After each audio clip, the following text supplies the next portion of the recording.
무더위가 벌써부터 기생입니다. 이번 주에는 교계 소식도 시원한 뉴스보다는 걱정되고 무거운 소식들이 많았습니다.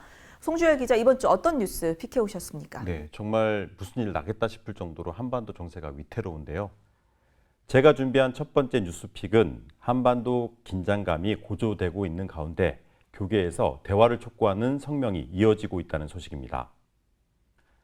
북한 우물풍선 살포와 국내 민간단체의 대북전단 응수, 북한군의 군사분계선 침범과 우리 군의 대북 확성기 방송까지 남북 접경 지역에서 쉴 새 없이 들려오는 소식들로 많은 국민들이 불안해하고 있는데요.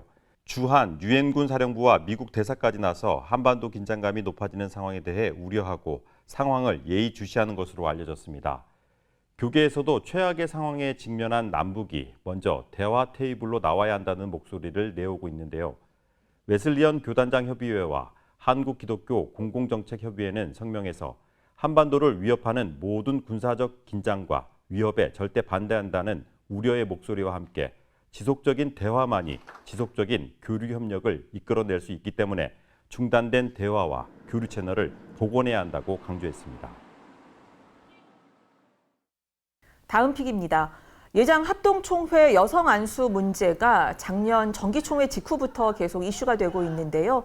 이런 가운데 개별 교단의 문제로만 생각됐던 여성 안수 문제를 교회개혁 실천연대 등 10개 교계 단체와 교회들이 공동 대응하기로 선언했습니다.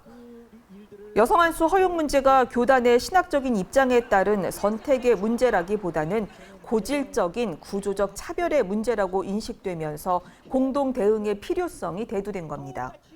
교단 안에서뿐 아니라 교단 밖에서도 여론을 형성하고 여성 안수 지지 활동을 한다는 건데 9월에 열리는 예장합동총회에서 여성 안수의 허용이 이루어질 수 있을지 관심 있게 지켜봐야겠습니다.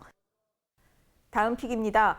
예장통합총회가 오는 9월에 제109회 정기총회를 개최하는데요. 총회 장소 선정을 놓고 난항을 겪고 있다는 소식 되짚어봅니다. 대규모 인원을 수용할 수 있는 공간이 있어야 하고 실제 수억 원의 비용 발생 등의 이유로 대형 교회들도 장소 제공을 부담스러워한다는 게 현실적인 이유지만 속내는 따로 있어 보입니다. 총회의 위상과 권위가 예전 같지 않다는 겁니다. 수년간 계속돼온 세습방지법 논란에 특히 최근 총회 지도자 자질 논란까지 불거지면서 총회를 바라보는 인식에 변화가 생긴 거라는 분석입니다. 다음 픽입니다. 지난달 이단 구원파 계열 기쁜 소식 선교회 소속 교회에서 발생한 여고생 사망 사건으로 구원파와 기쁜 소식 선교회의 실체에 대한 관심이 높은데요. 이런 가운데 경북 김천시를 대표하는 기독사학 김천대가 최근 경영상의 이유로 구원파 기쁜 소식 선교회에 경영권이 넘어갔다는 소식이 전해지면서 교계가 충격에 빠졌습니다.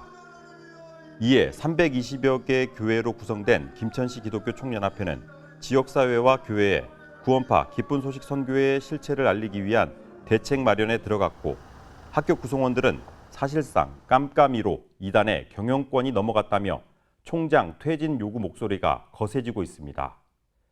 이단 꼬리표가 붙은 학교를 떠나겠다는 재학생들도 많았습니다. 다음 픽입니다. 여러분, 기후소송이란 말 들어보셨습니까? 우리 정부가 마련한 온실가스 감축 목표와 법 제도가 기후위기의 파국을 막을 수 없어서 국민들의 기본권을 침해한다는 내용인데요. 헌법재판소에서 2차례 공개 변론 후 판결을 기다리고 있습니다. 소송단의 주장은 현 정부의 2030년 국가 온실가스 감축 목표가 파리협정 목표를 달성하기에는 현저하게 부족하고 감축 목표에 대한 법적 구속력이나 집행을 보장하는 규정을 전혀 두고 있지 않아 심각한 위헌 사유가 있다는 겁니다. 헌재에서 진행되는 기후소송은 아시아 최초의 기후소송이라는 점도 있지만 기후위기 극복이 창조세계 복원을 위한 시대적 사명이자 인류의 미래를 좌우한다는 점에서 관심 있게 지켜봐야겠습니다. 마지막 픽입니다. 코로나19 이후 각 지역별로 순례길 조성이 활발하게 이루어지고 있는데요. 이 순례길의 해설사 활동에 목회자들의 관심이 높아지고 있다고 합니다. 순례길 해설사는 목회에 큰 지장을 주지 않으면서도 경제적으로 도움을 받을 수 있어서 목회 이중직의 한 분야로도 주목됩니다. 현재 서울을 비롯해서 국내 순례길 발굴 조성이 잇따르고 있어 해설사 수요도 많아질 것으로 보입니다. 이번 주 뉴스픽은 여기까지입니다. 자세한 내용은 유튜브나 인터넷 크리스천 노콘 뉴스를 통해 확인할 수 있습니다. 구독, 좋아요, 알림 설정은 방송 선교입니다.